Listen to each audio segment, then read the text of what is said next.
Your hosts, Robert Parker and Nick Knudsen, bring you American Football Stories. Rob, let's first head down to the Sun Belt Conference, talk a little Texas State Bobcats football. I'm not sure that this is a trend that we'll have to worry about much outside of considering you got a lot of odd stuff going on with the COVID-related eligibility circumstances heading into 2021.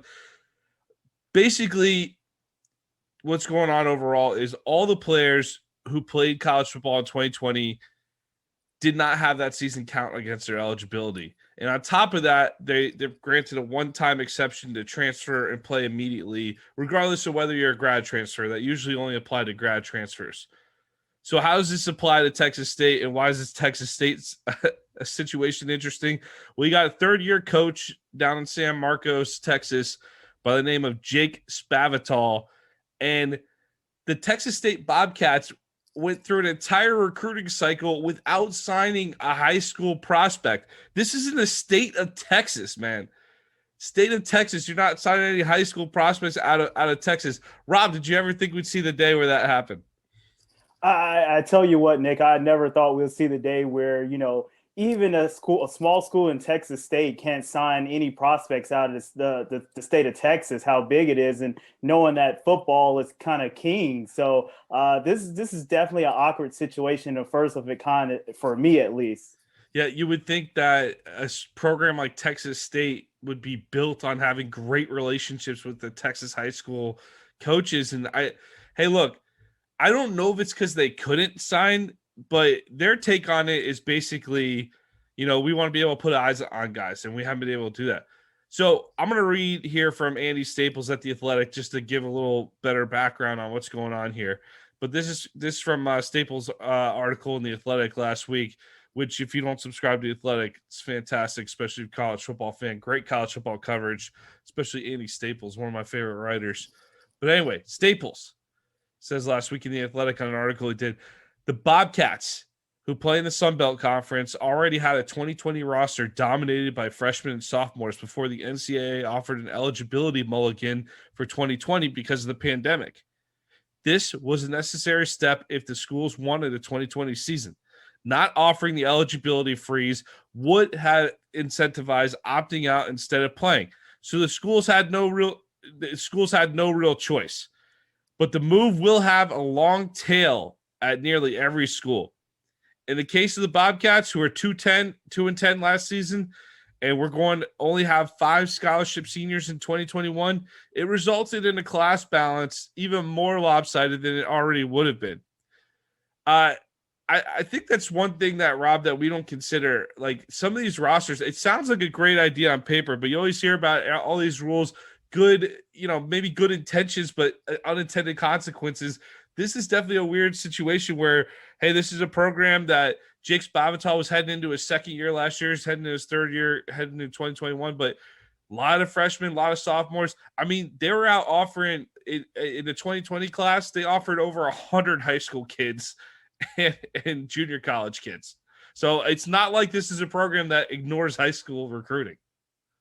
Yeah, I think you're right about that. I don't think they're just not offering high school prospects out there. I think they're just offering the prospects that can kind of come in and play right away. And, the transfer portal is one of those things. We talked about it earlier last year in regards to the transfer portal kind of being similar to free agency. And that's what you're seeing right now is giving the chance for, these student athletes to play right away, especially with the new waiver that the NCAA laid down. So I think it's a good approach, but just like Andy Staples said on the back end, your class is kind of be depleted. You only get 25 scholarships every year. So bringing in, a whole class of transfer prospects, that's definitely alarming right there. You said the key point right there. No matter what, you only get 25 prospects per year. So we saw Staples even pointing this out, like Charlie Weiss at Kansas. Like, if you go too heavy on transfers, then you're missing out on that freshman class. So you could take a bunch of sophomores and juniors, but then when you're not going to have any freshmen in that class, when that comes up, that senior class is going to be light. So it's almost like buying on credit a little bit to some extent if you're doing it on a high high value bases, and you're going to pay the price later on that by not having a big class for later. But if this is almost this is such a weird situation where you got a class that's loaded at the bottom, like with Texas State, where they're so loaded in their freshman and sophomore classes that they need some of these guys at the top. So it kind of actually makes sense. They take 11 transfers from the portal, and they didn't take a single high school player yet. And I say yet because they can still sign high school players. But Jake Spavital, he made it clear there aren't that many scholarships available. He told Staples, and there's a million kids in the transfer portal. So Rob, we always talk about it from a player perspective, right? If you're a Florida Gators fan, and you watch your team play, and a quarterback's not getting playing time, he wants to hit the transfer portal. You're like, oh, cool, where'd he end up? And you usually see where he ends up. But it's not like he goes into the portal and it's I'm a high school recruit again, and I got my choice of any school in the books. In part because if you're a college football team, what's been the approach of every college football program forever is to maximize the number of guys you're bringing in, right? So you want that freshman class to be filled up. You want those high school recruits to be filled up. But are we going to see a shift in that with the transfer portal? Are you going to start to see a shift in that? I mean, I still think it's better to get a guy in your program, for 4 or 5 years than it is for 2 to 3. I still think that's a better deal long term. But how do you think we're going to see a change here in the coming years, Rob? You think some programs are going to operate as the 2 to 3 year programs, where others will, with more opportunities for transfers, while others focus on, Alabama doesn't need transfers?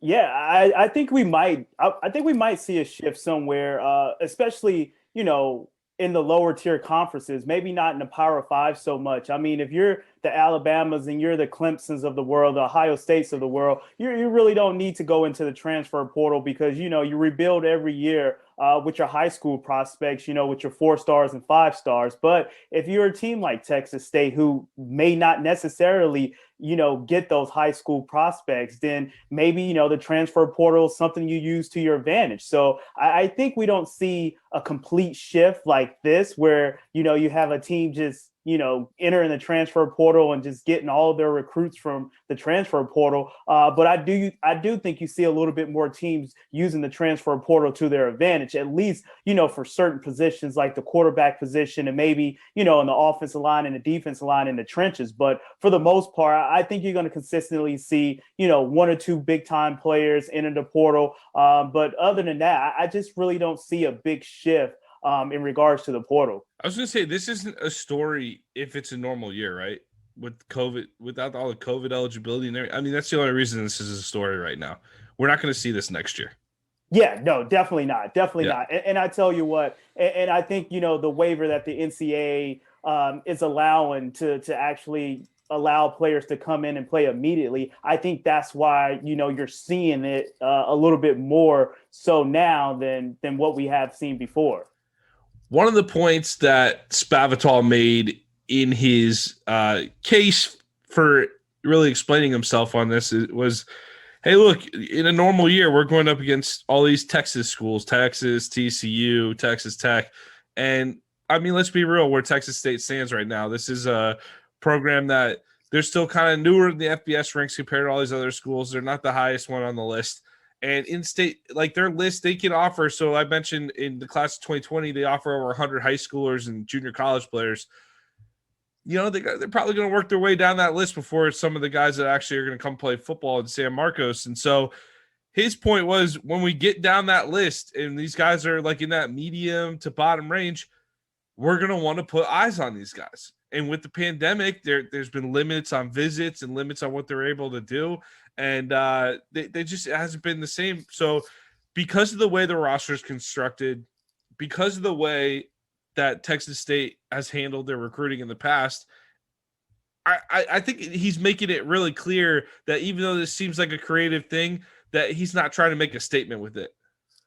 Yeah, no, I definitely think you're right on that. And just like you mentioned before, you kind of want to recruit players and just like you said, Nick, you want to put eyes on them. You want to have your scouts out there at the games, seeing what their characters are like behind the scenes, talking to people and seeing what type of not only player they is, but what type of person they is. So, and if that's something that you can't do, and you have the transfer portal that you can take advantage of, where you have film and you have tape and you can, pick up the phone and give a former coach a call, or give a former assistant coach a call and say, hey, how is this guy on and off the field? I think that's more beneficial than, just sitting back and trying to watch high school film all day and trying to, break down these high school prospects. And I think, that's what Texas State went with. Right. And a lot different when you're breaking it down and you're sitting in Austin, Texas, wearing a Longhorn shirt. And, pretty much if you want a kid, you could get him, right? Like Texas State, you got to do your homework. You're getting the third or fourth tier guys in the state. You really got to do your homework, because at those schools, it's all about finding gems too. I mean, those guys are like that Sun Belt. We see a lot of great players come out of the Sun Belt, but those guys have interesting paths to those schools. I mean, you could even see some situations like, a school like we talked to Duke Huntley the other night, the running back from Ball State. He talked about the reason he ended up at Ball State out of Atlanta, Georgia, is because they were the only school that stuck with him, because he had some academic issues earlier in his high school career that people thought he wouldn't be eligible. And so he got it together throughout his high school, but they were worried about his eligibility, and a lot of schools dropped him, and Ball State didn't. He's like, they were loyal. I stuck with them. Hey, Ball State could take a chance on a guy like that because they can meet the kid, have some confidence in the kid, and establish a relationship with the kid. Tough to do in a pandemic year, though, right? Yeah, it really is. And I tell you what, outside of the Power Five and the big top programs that we mentioned before, in your Clemson's, your Notre Dame's, your Ohio States, if you don't have the manpower to send your personnel out there to scout, or send your personnel out there to, certain high schools to kind of check out these players, I think you're working at a disadvantage in that regards. So in order to kind of, get back and have an advantage somehow, some way, you just work the transfer portal. And I think this is a great idea, but moving forward, I don't think this is going to be the trend. I think this is just, a one-off because of the pandemic and the type of season that we had this past year. So Spavital, he comes from Texas State. He comes to Texas State from West Virginia, where he worked under Dana Holgorsen. He had a background. He worked all over Texas A&M, Cal, Oklahoma State, but big connection in there. Dana Holgorsen originally started as a GA at Houston under someone, and Holgorsen was the OC. So good connection at Holgorsen. Holgorsen is the guy that we saw raise some eyebrows last year at Houston in his first season with the Cougars. He left West Virginia for Houston, if you recall. First season, he's got a guy like De'Aaron King. They get off to a slow start. He asked De'Aaron King to redshirt, which De'Aaron King ended up doing, but star quarterback asking the redshirt, but he ended up transferring to Miami. We know that story now. But they did that across the roster. So we've seen with the new transfer portal, and in state, a guy he's worked with before. I mean, hey, these are two guys that have worked together closely in the past, and we're seeing two completely different but creative approaches to work within the new rules of the NCAA. I think you're going to, just like I said earlier in that regards, Nick, I think you're going to see this a little bit more, not so much with the Power Fives, but with the smaller conferences. They're going to find those little, nuances and those crooks and crannies to kind of, work through the legality of everything in regards to, grad transfers, the transfer portal, to kind of have a competitive advantage somehow in some way. Because I tell you what, if you're not Alabama, Clemson, Ohio State, Notre Dame, Texas A&M, Florida, in that cream of the crop, you're not getting those top tier recruits year in and year out. So you're going to have to go another method. And I think this is what Texas State is doing. Well, here's the downside of it, potentially. And this is a tweet from Alex Kirshner. The Banner Society guys pointed out this on a Split Zone Duo podcast. Stephen Godfrey, he said Stephen Godfrey brought this up on a recent Split Zone Duo. If you were recruiting so that you could have an up year and then get another job without worrying about what your current program is left with when you leave, this is exactly how you would do that. So do you think ethically, could you see in the future maybe some coaches, maybe there has to be some type of oversight from the school itself, not to entirely put it, maybe the school needs to figure out a way to have some say so that you make sure that one guy is not totally, focused on himself and getting himself a promotion somewhere and, having a great year with a lot of talent and then dipping out and the roster's barren. Like, I think that's an absolute concern. I tell you what, that's an interesting take, and I can definitely see that happening because I tell you what, if you're a head coach, not only are you coaching for your current job, but you're coaching for your next job. So with that being said, I can see a coach, loading up in the transfer portal and rolling off a couple good seasons, a couple 9-10 double-digit win seasons, and then, taking his talent somewhere else and getting that promotion and just leaving, the cupboard bare for the next coach. I could definitely see that happening. I mean, I don't see it happening that much, but I can definitely see it happening. And I don't think this is a situation where this is happening where, the Texas State head coaches say, hey, let me load up on transfer portal guys and run off a couple of wins and have some experience on the team. Just like you said, their team is kind of, freshman, sophomore laden, and they kind of use the transfer portal to gain experience. I can see if it was the other way around, but that's definitely an interesting take on that. So I definitely don't think that's happening at Texas State. No, I think Texas State is using. It's like you said, they're gaming it to their advantage, but you can only bring in 25 at a time. So you're leaving 14 spots on the table this year, which they're saying basically they don't have anyway, because they loaded up.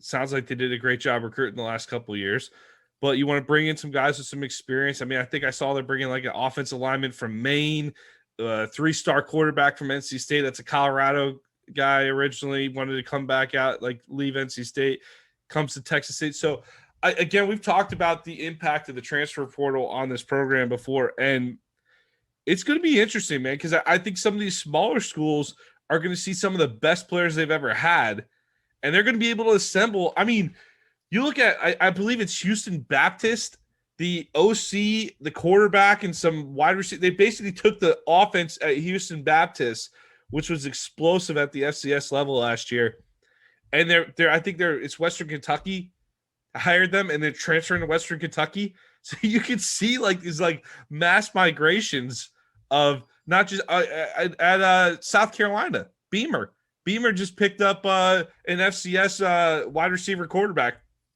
duo.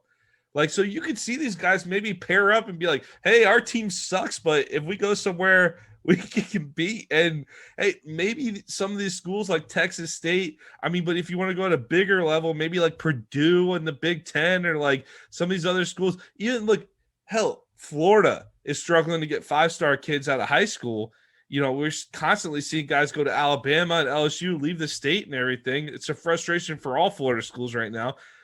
But some of these guys are turning around and coming back after a short stay somewhere else.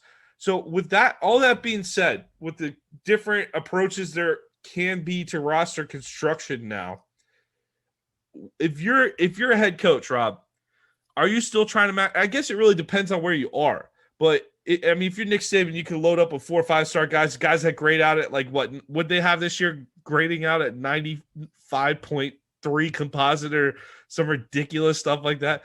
Like if you're Alabama, you're fine doing what you're doing. Clemson, you're fine doing what you're doing. But if you're not one of those upper echelon schools, are we going to start to see a real shift in roster construction? Like if you're Vanderbilt, are you recruiting 15 guys a year and leaving 10 spots open for transfer portals?